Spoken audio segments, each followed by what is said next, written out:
আমাদের মুখ্যমন্ত্রী ফোন করেছিলেন, নাসির বাবুর সঙ্গে কথা বলেছেন ডাইরেক্টলি।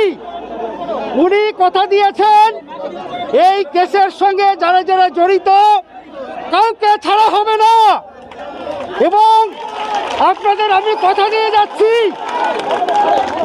এর বিরুদ্ধে যা যা ব্যবস্থা গ্রহণ করার আমরা গ্রহণ করব।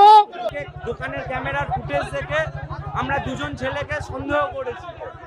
তাদেরকে তোলার পরে আমরা সবাই মিলে গিয়ে ক্যাম্পের পুলিশ গেছে, কোনো পুলিশ আসেনি এছাড়া। এই বডিটা আমাদের পাড়ার ছেলেরা উদ্ধার করলো।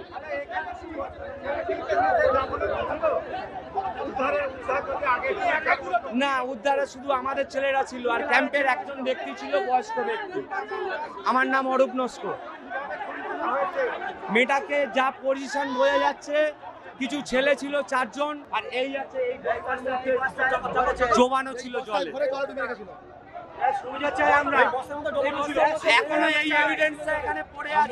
ও যখন এখান থেকে যায় আমরা সিসিটিভি ফুটেজে দেখেছি 4:27 মিনিটে, আবার দ্বিতীয় ফুটেজে পেয়েছি 4:42 মিনিটে।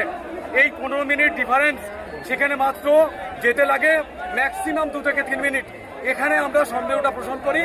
আমরা তৃতীয় কোনো একটা পাঠ ভবন আমাদের স্কুলে আছে, সেই ফুটেজটা সারা রাত ধরে যখন আমরা দেখি, সেখানে ধরা পড়লো আমাদেরই গ্রামের পাশে প্রাথমিকভাবে সারা রাত ধরে নির্মম অত্যাচার চালিয়েছে। বডিটা ঠিক সকাল 9টায় কিভাবে পাওয়া গেল খুঁজতে যখন মেন যে আসামি ও বিভিন্নভাবে আমাদেরকে মানে ঘুরিয়েছে, শেষমেশ ওকে প্রলোভন দেখিয়ে যে ভাই তোর কিছু করবো না, সেই মুহূর্তে ও বললো যে এই পুকুরের কোণে আছে ভাই, আমি যদি বলে দিই ওরা আমাকে মেরে দেবে। বস্তার মধ্যে আমি নিজে নেমেছি।